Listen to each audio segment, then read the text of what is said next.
Bolimbisa, peut-être message de gouvernement na tranche parce que téléphone ils ont 4, je ne sais pas pourquoi. Mais après pandémie oyo, monde entier kouta na baisse. Le coût de la vie va augmenter. Parce que la Chine a pris ce qu'il pouvait avoir pendant cette pandémie.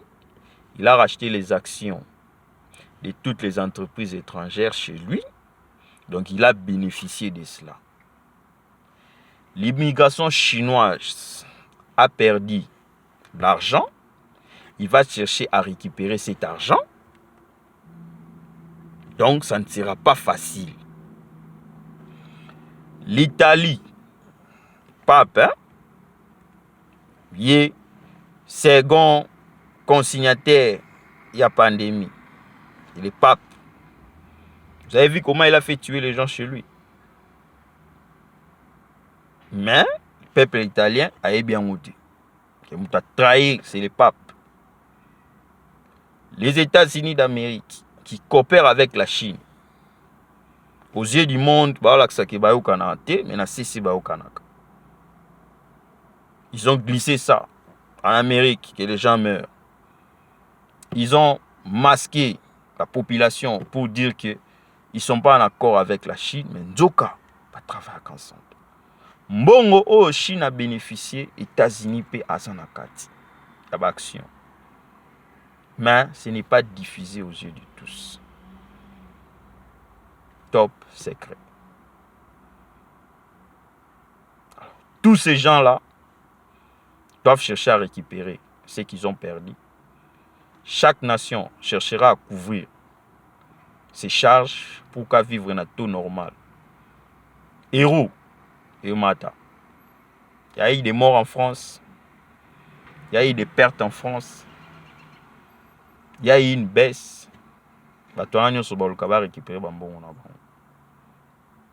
Et toi, pasteur, qui te contente de venir rançonner les gens pour leur demander de l'argent après pandémie. Bandeko, ngana opiate. Oya kopé c'est allié. Bo pesa mbongo te, ba pasteur, ba luka misala basala. Hein?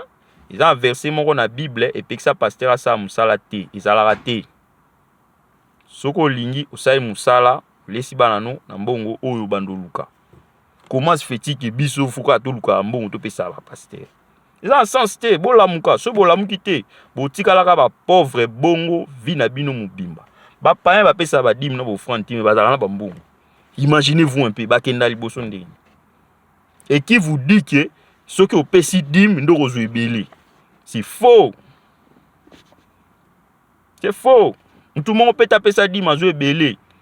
Les pauvres restent toujours pauvres. Ba riche ba ozaka ba riche. Riche mon te biso on a comment riche parce que j'avais donné la dîme. Ngala na mona ngote. Ce que zali bolakisa ngai. Non yeyo koma ki riche apesa ki dîme. Zamba pamboli. Zamba pambola kana musala. Pambola na ba dîme na bo offrande te. Les salis même ne reposent pas dessus. Les salis se reposent dans la foi, dans la parole de Dieu, puis l'obéissance, l'humilité, la sainteté, la sanctification, la purification. Au bongisi ba sentier na yo, nzamba pambola. Nzamba baki si tu es saint, je te bénirai. Alors bah été que si tu payes la dîme, je te bénirai. Verset wana na bien monté. Na bien monté. Sur Tangi Deutéronome 14. Verset 28. Tambabi, si tu obéis aux ordres de l'Éternel qui t'a donné, je bénirai ta postérité, ton panier, qu'on a toujours plein. Aba été que so pesi offrande. So qu'on a symbole bossa nzamba pambola. Peu importe. O pesa di mo pesa te. Soki otangama ko pambwa moko pamba mo. Soko zo vivre na bomo ya nzambe, nzamba ko pambola yo. Merci, message nazaki nango ya ngwana. nalobi te ke bino nyonso boza pour ngai oyo amoni ke nalobi mabe ye na nzambe na ye oyo amoni ke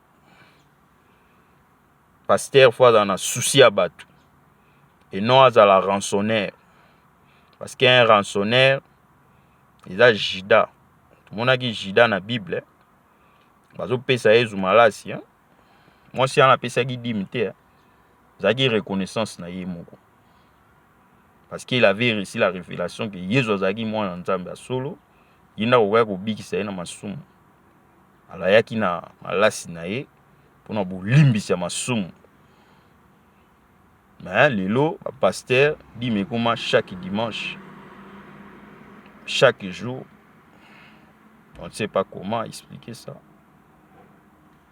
On ne sait pas makambo nyonso euti wapi. So boza posa dîme boya totumba tozwa makabo nyonso wana panier wana offrande totumbela nzambe azwa eza te ke oyo ekota kuna na ndako ya mokie pasteur azwi atangi sali ba business na ye voyage ye na poto atie na banque abeta calcul na ye baza ba grand comptable ba pasteur wana ndo mona bango wana ils ont des experts comptables ayebi ke mbongo na ye so na tiango action na banque moko quelconque dans 10 ans komi yanke mais bino na Kishasa boolala pongi bo continuer ka kopesa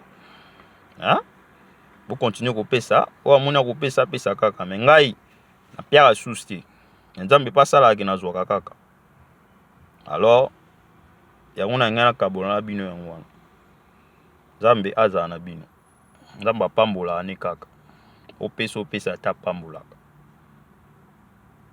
abetisaka mbula na bato nyonso oyo baza nzela ya malamu. Nzela ya malamu eza wapi? Oza na graine baloni na mabela malamu ale oboti mbuma mais soko ozali misika bikauki sika bikauki eza wapi? Sika masumu. Sika bikauki eza wapi? Kozanga botosi pa nzambe okozwa bénédiction te ato pesi dîme 500 fois 0. Vraiment nzambe azala na bino. Zaki ka eloko na ngai na partager parce que j'étais un peu touché et il a mis du temps à expliquer des choses qui ne tiennent pas debout. Pandémie oyo ebombi en réalité les 3 puissances mondiales là. On a beaucoup à se dire, mais peut-être les gens ignorent. Les 3 puissances mondiales là allaient déclencher une 3e guerre mondiale. Mais par leur malice, ils ne savaient pas par où commencer. Comme Junior Bush, à cause de là, Saddam Hussein qui a une bombe atomique. Balande la paix bombe atomique en Israël. Va chercher à l'université à Balande là, va côté sa requête dans la Maison Blanche, mais vous avez tué Junior Bush. Où est la bombe? Réponse est athée. Réponse est athée. Donc comprenez que mon agi siga robandela te. Parce que le monde a évolué. Ndeni toko créer. Alors ba créer sous une autre forme. Alors beaucoup c'est la nzambe te. Coronavirus c'est la maladie ya nzambe te. Ya batu ba créer. Bazaki na posa ba sala eloko na bango ba meki et simbi, mais moi je peux dire que simbi à 30%. Mais ndenge pe baza wana na banda kuna bango bazo sika. Baza bien parce que pour le moment l'État sait ce qu'il est en train de faire. Je ne parle pas de l'État de chaque nation mais l'État du monde. Parce que c'est 3 puissances contrôlent le monde. Pape richesse naïe na Italie ezalaka te. Atia yango na Angleterre. C'est l'Angleterre qui soutient la puissance de la Rome papale du Vatican. Avant la Deuxième Guerre mondiale, c'était en Allemagne.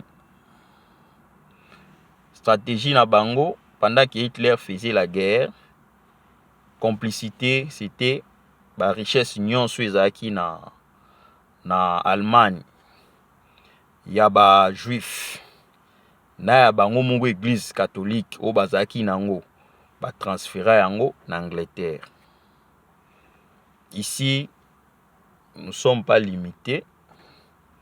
Les recherches sont là. On est en train de continuer à faire des recherches. Na kosa ba recherche mususu na koyebisa bino ba vérité o ebombami. Ba transférer ba richesse na bango na Angleterre. Yango no mona Angleterre mariage ya pape na reine d'Angleterre.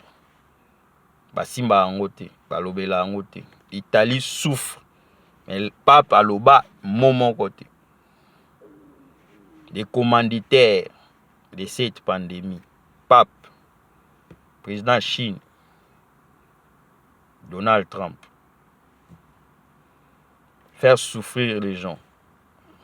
Et derrière tout ça, un pasteur vient encore demander l'argent. Mes frères, si vous allez donner, donnez. Mais moi, je vous dis, ne donnez pas. Merci. Que le Seigneur vous bénisse.